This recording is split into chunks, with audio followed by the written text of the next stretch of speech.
Hello everyone, আমি অনির্বাণ। আমাদের channel আপনাদের সকলকে স্বাগত। এই ভিডিওতে আমি কথা বলতে চলেছি ম্যাজিক সিনেমাটার রিভিউ নিয়ে। তো চলুন ভিডিওটি শুরু করা যাক।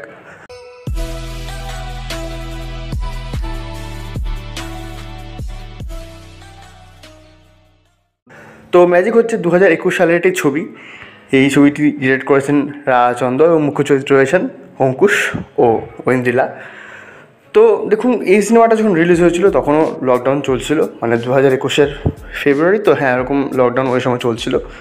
তো ওই সময় সিনেমাটা অনেকেই ভালো রিভিউ দিয়েছিলেন, অনেকেই খারাপ রিভিউ দিয়েছিলেন। আমার টিজার ট্রেলারটা ভালো লেগেছিলো, কিন্তু তখন আমি দেখতে পাইনি। তো প্রায় 4 বছর পর সিনেমাটা দেখার সৌভাগ্য হলো। এবং আমি যদি এক লাইনে এই সিনেমাটাকে রিভিউ করি তো বলবো যে এটা একটা ঠিকঠাক ওয়ান টাইম ওয়াচিং ছবি।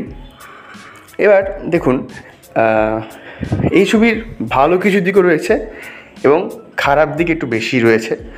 ভালো দিক প্রথমত, এই ছবিতে অঙ্কুশ তার ওয়ান অফ দ্য বেস্ট কাজ করেছেন। মানে যারা মির্জা দেখেছেন তারা তো জানেনই সেখানে তিনি কীরকম চেষ্টা করেছিলেন, কিন্তু তার আগে এই ছবিটাতে কিন্তু তিনি খুব ভালো কাজ করেছিলেন। এবং অঙ্কুশে যারা কানামাছি দেখেননি, কানামাছিও দেখবেন, সেখানেও তিনি খুবই ভালো কাজ করেছেন।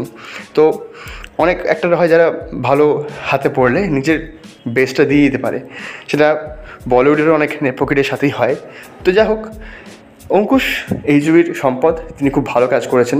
এবং তাকে যে ডায়লগগুলো দেওয়া হয়েছে, মানে এখানে মূলত সুকুমার রায়ের আবোল তাবোল মানে আবোল তাবোলের যে কবিতাগুলো রয়েছে সেখানকার অনেক ডায়লগ, মানে অনেক সেখানকার পংক্তি, সেখানকার লাইন এখানে ডায়লগ হিসেবে ব্যবহার করা হয়েছে, যেটা দেখতে খুব ইমপ্রেসিভ লাগে।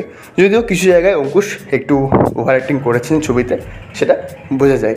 কিন্তু দ্বিতীয় হাফে তার ওই যে ভালো অভিনয়টা বললাম সেটা ধরা পড়ে। এখানে ঐন্দ্রিলা আমি তার আগে কোনো কাজ দেখিনি, বাট এখানে আমার তাকে ঠিকঠাক লেগেছে। শুধু কিছু জায়গায় এক্সপ্রেশনে গণ্ডগোল আমার মনে হয়েছে। এবং দেবশঙ্কর হালদার ও বিদ্যুৎ চক্রবর্তী এখানে অঙ্কুশের বাবা মায়ের ভূমিকায় দুজনেরই কাজ ভালো, তাদের যেটুকু জায়গা দেওয়া হয়েছে তারা ভালো কাজ করেছেন। এবার হচ্ছে এখানে একটা গান রয়েছে সিনেমার শেষে, অনুপম রায়ের হোক না ম্যাজিক, সেই গানটা শুনতে ভালো লাগে। আর এই ছবির এন্ডিংটা একটু ওপেন এন্ডিং যাকে বলে, মানে ওই যে এন্ডিংটা হয় সেখান থেকে কিন্তু সিনেমাটার অনেক পার্সপেক্টিভ তৈরি করা যায়, অনেক সমাপ্তি ভাবা যায়। এবার বিষয় হচ্ছে সিনেমার যদি ভুল ত্রুটির কথায় আসি, প্রথমত হচ্ছে রাইটিংটা খুবই দুর্বল, মানে দুর্বল বলতে খুবই দুর্বল। প্রথম হাফটা ভীষণ ওভার ড্রামাটিক এবং ওভার দ্য টপ, মানে আমি কিছু স্পয়েল তো করতে পারছি না, বাট সেখানে মনে হয় যে একটু বেশি বাড়াবাড়ি হয়ে যাচ্ছে। আর সেখানে কিন্তু অঙ্কুশ আর ঐন্দ্রিলা এরা যে রিয়েল লাইফ কাপল, তাও তাদের কিন্তু কেমিস্ট্রিটা জমে না। এবং টেকনিক্যাল প্রচুর ভুল রয়েছে, মানে সিনেমাটোগ্রাফি ভালো, মিউজিকও ভালো, কিন্তু কিছু জায়গায় এখানে ফ্লজ রয়েছে। কিছু বিষয় আপনার ইলজিক্যাল মনে হবে, যেটা কিন্তু খাটে না। আর এখানে আমি যদি বলি যে ক্লাইম্যাক্সটা অনেক আগে থেকেই প্রেডিক্ট করা যায়, কিন্তু সেটাকে আরও ভালোভাবে এক্সিকিউট করা যেতে পারতো।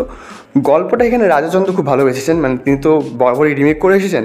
এবার যখন নতুন কিছু ট্রাই করতে গেছেন সেখানে তার ওই এক্সিকিউশনে ভুল হয়ে গেছে। তো গল্পটা তিনি ভালো বেছে নিয়েছেন, মানে অর্ণব ভৌমিক এই ছবির গল্প লিখেছেন।